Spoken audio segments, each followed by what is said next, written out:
Well, good morning. It is officially Monday, and I've got a whole week. I came to the conclusion last week that I've got a whole week this week and nothing to do on this because there's a lack of money, but that was slightly wrong because I didn't think ahead.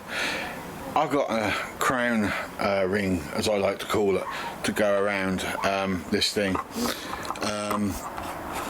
Basically, it's half a foot to a foot in height for the roof to slide down in, for the walls to hide inside, and for the mattress to be able to situate itself without getting in the way. But I kind of can't do anything about that at the moment because, one, I don't have any money, but number two, I need to make the mechanism for the roof lift, and I need to do that now before I build the ring, because I don't know what this ring is going to look like at this point in time. I haven't written that down on paper yet, and I think it would be easier to make up the lift and then build the ring around the lift.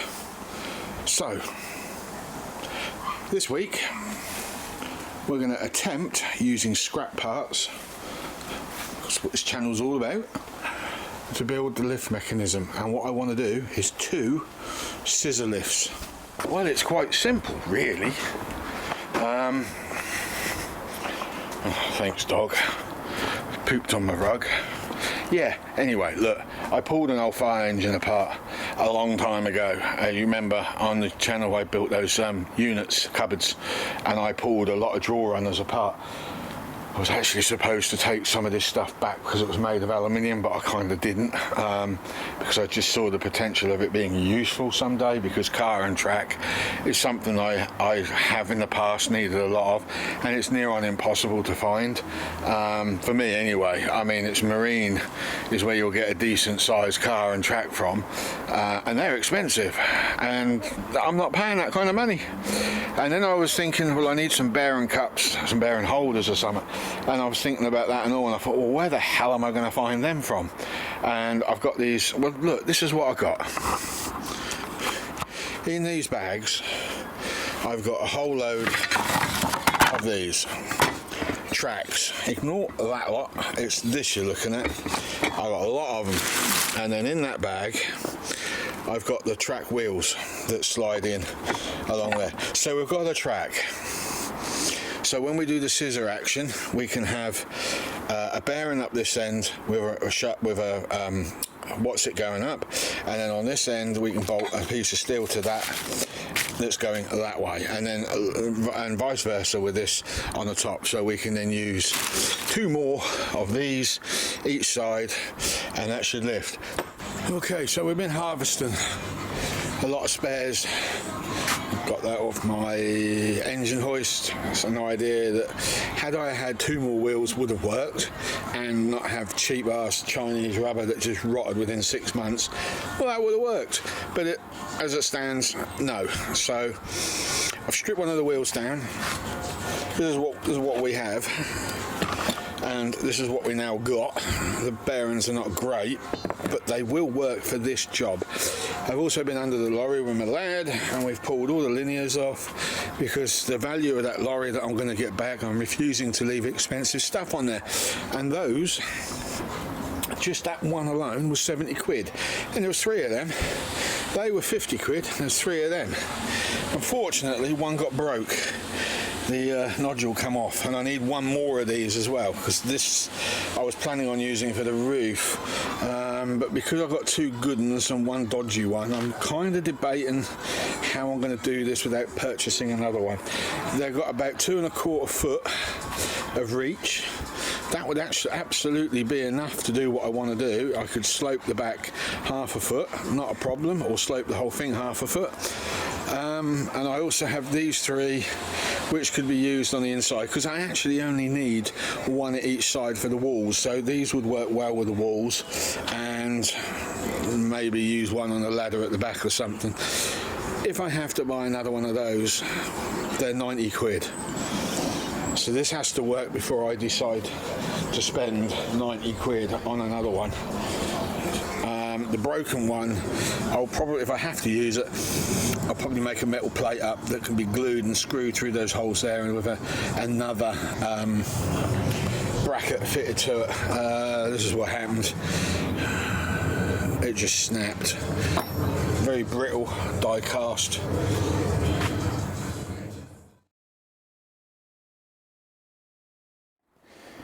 I've taken 2 pieces of flat wood.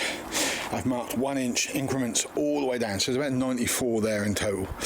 I've measured to the centre of what my calculator claims it to be, because I can't remember if it's 94 or 95, but it said 40 something, and that's what I've done there. 47 I think it was. So I've Hi guys, 3 days this sequence took. I'm going to save you some serious time. And I'm going to fast forward through this because 3 days will just knock you out cold. And a lot of it.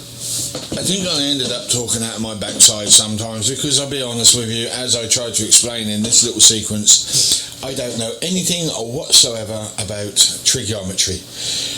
Levers and motions was never my strong point at college, and I never learnt it at school. So let me help you by moving this forward to the next sequence.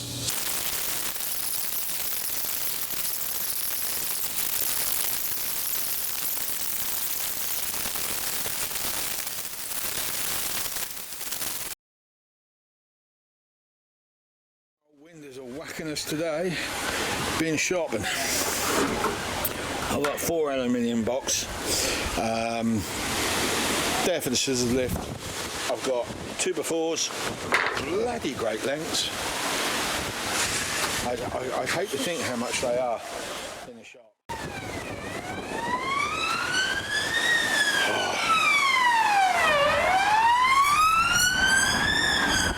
And I've got 3 scaffold boards. Cannot get on, literally. Stop pulling my laces apart. Get out of it. Go on.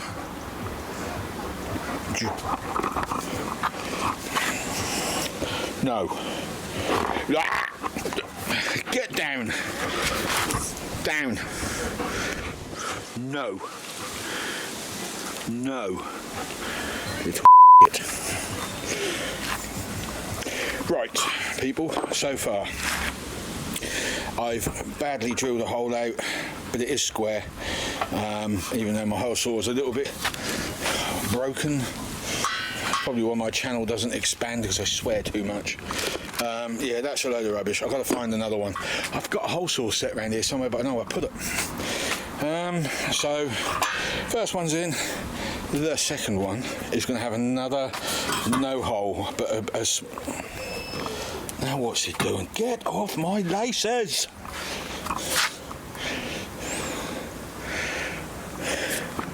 You are an attention-seeking little so-and-so, ain't you? Get out of it!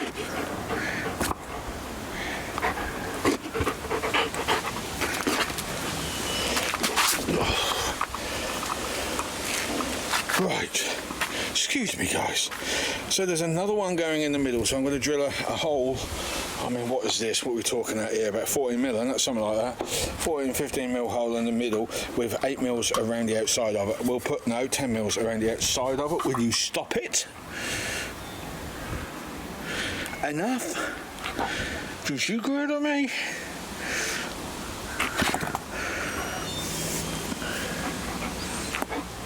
I mean it. I'll have you. I will. I'll flipping have you.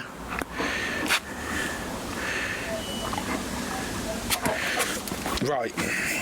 So I'll put some pop nuts in, and then I'll lay this one down to about that width, which is one single bearing.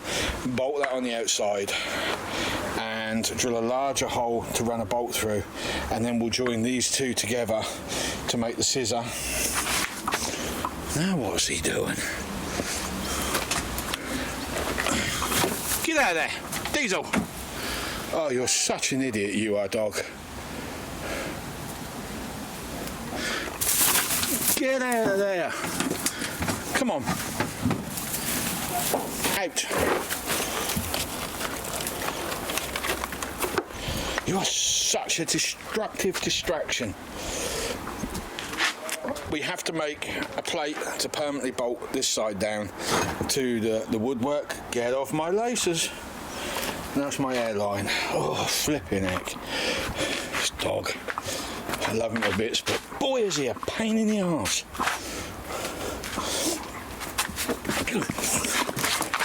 Getcha.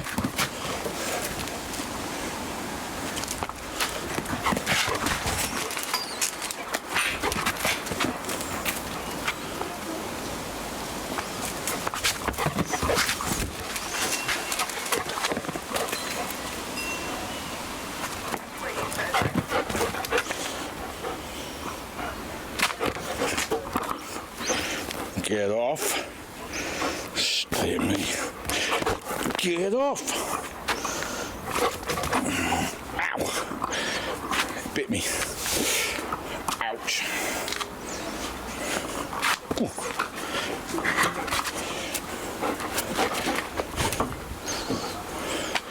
Oh, I can't explain this with him. I'll get back to you later. Right. Main bracket in. Second one on. I was going to cut that down dramatically, but these nuts are just too proud, and I don't know if that's going to work. What I do need to do though is I need to cut a piece of thick tube and make up another one of these plates to go on this one, because the alley itself is just too, it isn't strong enough to take the tension of a bolt. So we've got to drill a large hole through the middle of that one now, which we'll do tomorrow, and weld a plate up with a machined piece of steel, and we can run a bolt straight through that. So yeah, it'll all work out relatively okay. So that one will go in there like that, be a plate each side bolted to the floor at a set height. There will be one of these bolted in at the bottom at a set height equal to the other height. Then there will be another hole drilled with another plate and a bolt going through there at a set height, and I think I must remember that the one fixed to the floor is going to have to be set there, because just thinking about it now, yeah, thinking about it now, I want the ram on the outer, so the outer will have to be there on the outer, actually, funny enough, and the inner will have to be the prefix one. So that prefixes to the floor, and then there'll be a roller. I think about this, yeah, roller here and a roller up there. So that roller would be the ceiling roller, that will be the floor roller, and then I need another roller over here, because I don't actually know what that one's going to do. No, it's this one, isn't it? This one. Is it this one? No, it's this one. It is this one. Sorry, it is this one. I'm just trying to think of that aloud. Right, there is a possibility this one might have to be permanently fixed like this is to the roof. I'm not actually sure at the moment how that works, actually, if I'm honest. I'll put a slider in like I'm doing with the others and see what happens, but if it needs prefixing properly, then the slider will have to be removed and one of these will have to be added to there. I've got at least another 4 good ones. The 4 I took off, I could only get 2 good ones out of that because the rust had got into them. Over here, I've got to pull this out anyway at some point. As you can see, they're not really that rusted up apart from that one over there. So we've got them to play with as well. So we'll pull them out, make use of those. So all is good. So we are going to have to cut a hole out in that fiberglass that I've already done, and a ram will go down at that angle because I think that's going to be the best angle to run this at. And the further up this end I go, the further the reach will be, so the less height I'll get. The further down to the middle I go, the higher it will be at full stretch, whereas if I put it up here, it will be at a lower stretch on that ram at an angle. Okay, right, this is where we're at. We haven't been up long either. Been quite active this morning. So we've drilled the hole in the aluminium. Thus, we've put a rivet hole there, so there's going to be a rivet go on there, hopefully anyway. I'm debating about welding this sleeve that I've made to the nut. I'm kind of debating it, but we could just about get a spanner on what's left. Actually, no, we couldn't. That might pay me to put half weld round that. That'll hold that washer as well. Okay, well, I'll do that before I bolt that in. So that goes in there like that. This goes over that like that, and then you can't see, but put washer behind there to give it a bit of space. That go on there. That's got to be riveted on to that, and then we should have a kind of a scissor lift. Here you go, the centre mechanism is in, and I can't help wondering that maybe it would have been easy just to put a couple of bloody spacers there and run some nuts and bolts loosely, and it would have done the same goddamn job. But doing it this way means that I've now got bearings operating that centre, but it also means that because I've had to cut holes in it, I may have put some weak points in there, but we'll see. I won't know until I put it all on. Right, these on their own are not very good. They require, to get them to do that, they require so much weight and pressure. I did do one other thing though. They do fit inside these bearings nice and tightly, but the problem is the two top rollers, which is this end and this end, have got to be permanently fixed into the roof, because the whole point of this, all of this, is to not have gas struts sticking out each side. That is the point.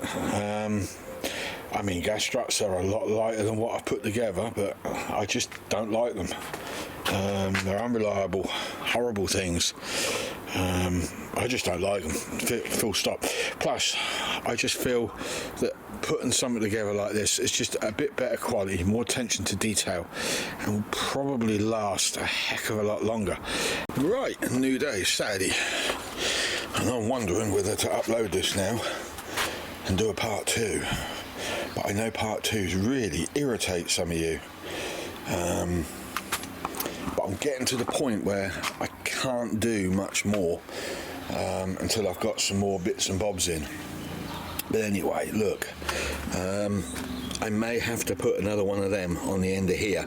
So what I was going to do is going to leave that alone up that end, and maybe build a metal bracket off here and have that equally, because I think that one is going to have to be attached permanently to the roof. The more I think about it, you see, the more I'm convincing myself, and unfortunately I might not be able to move that one to there because this one will be in the way, if you see what I mean. Now anyway, I've measured all of this up, and my chat yesterday about talking about cutting these down, I can't do it. I need the full width. If I'm to put a side piece on for a seal for the roof to come down on, then I need the whole piece. It's a bit of a pain in the butt really. So what I was going to do was take a board, cut it to length, stick an angle in so I can go all the way around properly. I am concerned about this woodworm, but there is treatments you can buy for that, and this is getting glassed up anyway, so on the outside it's getting fiberglass chopped, and on the inside it's just going to get a layer of resin to seal it mixed with thinners. So yeah, so I think I'm going to have an overhang go inside. So here's the issue. If I put those boards on the outside in the manner that I was going to do, I'm going to have a nearly a foot overhang on the roof, and that's too much. So if I have a quarter of the overhang in, which would be about 3 inches to about there, I could then board off on the inside at a later date at a nice angle. Because I got these heights wrong anyway, I can then reseat, so we can raise the seat height up. I was even debating about, I know we got water in a little while back, I've sorted it now, but somebody lit a fire up a few weeks ago and all the ashes landed and burnt holes in my plastic everywhere. I've got another sheet of plastic, I'm just not willing to put it on yet because it's so big. And I said to Sue, I go, what I'd like to do instead is just wait until I get the overhead bed space put in, and then we'll use the bigger plastic, because obviously this one won't fit, and hope that nobody lights any more ready fires up with hot ambers coming down. This is what happened in the back garden. See, like, another hole there I ain't bloody well fixed. They're everywhere. Unless someone's coming down here at night and deliberately burning holes with a cigarette, and I wouldn't put that past anybody. I wouldn't put that past anybody at all. So yeah, I need to put some bleach down, that's going mouldy as well. But once that's all dried out. Anyway, where were we? So we have a little bit of an overhang. We can then put a backrest in at an angle, which will make that a lot more comfortable. Then we can put a fake floor on. We can have an overhang of about that. So we could have a little like locker going down on the inside edge. Put a fake floor in. Raise the height up that, because we'll be raising the seat height up. The roof height is going to be humongous anyway. And then we've got room to put tins of food under the floor. We've got room to put stuff in the bottom part. We've got room to put clothing and stuff in the backrest, so we'll have locker space then, and we won't have to worry too much about what's going on the folding walls, and I really do need to get that dealt with. If we open that up, we can get an airflow in here.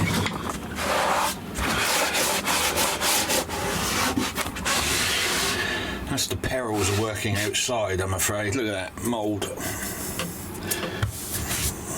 We need to get some bleach down. That will resolve some of that. There is you Americans might not know this, and Canadians, but there is a product we use in England called Seal It Bang. I don't know if you get that over there. You probably do, or you probably don't, I don't know. But they do a black mould, and if you spray that on over a period of days, it does eventually kill the black mould, but you can't just expect it to go in one hit. You literally come out, you spray it on, it froths up, you leave it, and then you wipe it, and then the next day you come out and you just keep doing it, and eventually it will take the black mould away. I did that to some oak panels once that were covered in black mould, and I got those panels to near brand new condition by the time I'd finished. We are painting this all up inside anyway, nothing is getting left. We're plain wood because the wood is so cheap and nasty.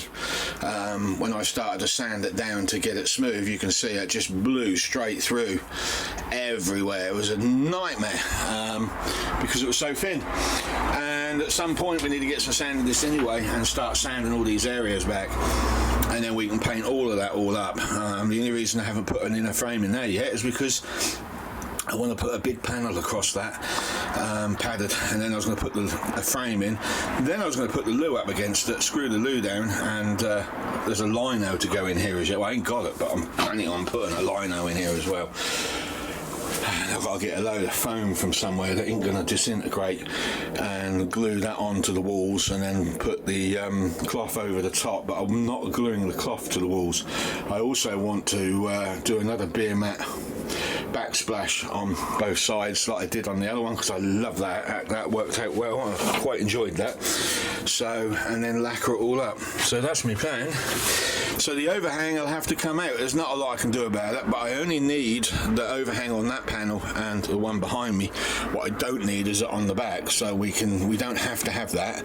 So we might just put a normal piece of wood up there, cut the wood that I've got left over that will do that. We'll just cut that down and lay that straight on. So far we put a block down and then realised I didn't need it, because all I needed was a temporary support under here in order to mount a bracket when I get around to building it. But it does have a position where I can park this directly on top, so that'll always be flat regardless. Okay, there's a small result there. I need to put a cotter pin in there get rid of that nut and cut that bolt down because there's just too much sticking out. I'm trying to go with my drawing, but it's not proving very easy because I've had to use the whole width of the scaffold board. I didn't want to do that. Guess what? From this point here to this point here, 35 inches. I needed it to go to 34 inches. So if I was to move that more up here, I think, or should I move it down to here? No, if I move it down to here, it's going to go higher. So if I move it higher up, or move that one further out, I can get that at 34 inches, which is exactly where it needs to be. So I'm quite chuffed about that. The only thing I'm not chuffed about is where I've had to put the ram. That's annoying. Just for you, tomorrow I'll just do a quick demonstration, but tomorrow I will cut the tube before and I'll do the underlip and we'll case all of that motor in and then we'll rest it on the body. So we'll try and get the plastic off and we'll lay that around, or then we might leave it on actually thinking about it. I don't need to take it off, and we'll get an idea of what this is going to look like.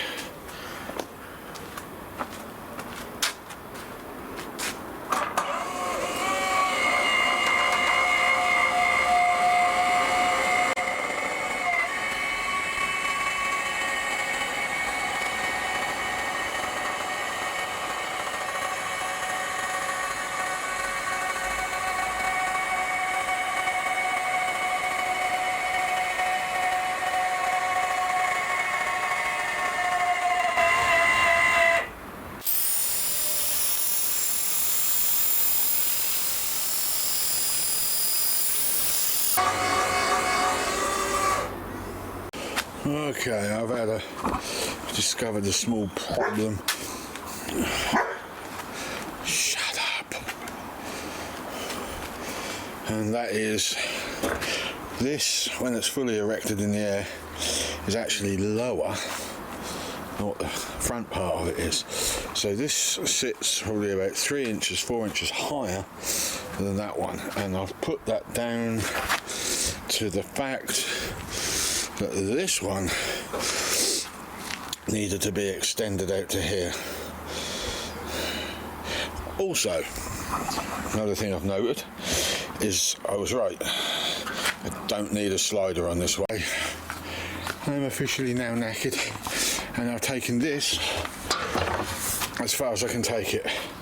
I have cut the wood, so one of those has now been cut up, the other half of it's there, and the idea is I'll drill some holes, about 6 or 7 holes straight through, and I'll get some of those coach bolts and we'll screw that straight through and glue it on. But before I do that, I want to glass up all the underside and the side edge here, ready for the next stage. And then I will, although I've got to sand it, because I did fill this in, but that needs sanding back a little bit. Goes to well, did it? We need to glue a piece of wood on there and then just gently sand that back, cut those down. Stainless bracket, we're going to have to hide that at some point, but for now that will do. So now I need to duplicate this, and I think because that's lower, I could extend it, it's not a problem, I could get that the same height, but what I'm thinking is turn the whole thing around, because I was thinking about this, getting in and out of my car, there's a risk I'm going to headbutt that. I'm going to headbutt that big time, so I think that might go at the back instead. I don't think it will do any harm at the back. They're almost equal in distances, the hingy pointies and the slidey bitsy bits, so yeah, so this one would now be driver's side. So I now need to duplicate this, so you won't see a video Friday because I'm going to do this. I'm not another one of these, and I'm not filming it at all. I'm not collecting any information. I've now got car insurance to goddamn pay for, so my money next week was going to go on materials, but if I'm honest, I've got enough to get on with for another week or more. So next Friday, all you will see on the next video is both halves done, temporarily screwed on, and then I will film the sections to make up the frame for the plywood to sit in, but I can't buy any plywood because there's no money at all. So bear with me, I'm doing the best I can, as some of you can appreciate. It's a little heavy, but it needs to be strong enough to take the weight of my fat ass on the front half of this thing. So yeah, the truck won't notice this at this stage. So once I've got the walls done, because they're going to be like an inch thick, the walls, the roof's going to be an inch thick, it's going to be all thin battens, it's going to be polyurethane, the rest of it will be as light as a feather. The bulkheads inside will be single sheets of plywood, not doubled like I did in my lorry. There'll be just one stove. I mean, everything is going to be as light as I can make it, because the truck in reality isn't a Ford Transit double wheelbase, is it? So this is probably the heaviest. It's probably the second most heaviest item going on. There is one more. If you see down here, you see a scaffold tube, but that's actually a sheet of a tube of aluminium. There's two of those. One of those that can be cut into two. But I need a steel sleeve with a rotary, two rotary bearings, because I need to clean that all up with polish, and then I can put two rotary bearings on there, and then I'll have a point somewhere where the well, basically I'll have two of these attached to each side with a bolt running through the center of the aluminium, so that will be bolted to the side of the truck at the back or the front, I don't know yet. So I'm thinking about making new legs, you see, making them electric. The one I built was great, but looking at what I'm putting together now, inadequately too light for the job. Don't even know what I've done with it. There it is. It ain't going to be strong enough. The jacks ain't going to be strong enough. So what I'm going to do instead is twin linear electrics and build my own big fat bracket. So they'll either clip on or they'll permanently be on and you turn them upside down. I don't know. We'll see how it all pans out, because I just don't know at the moment. I haven't got that far in thinking. See you next week. I'd just like to say thank you very much for watching. I hope this has entertained you. I hope I haven't made myself look too stupid as usual, and I'll see you in about a week and a half's time or more with another one. Basically, I'm just, like I said earlier, I'm just going to build the next one up quietly now, in between rainstorms and coldish weather. I'm very tired. See you soon. Bye bye.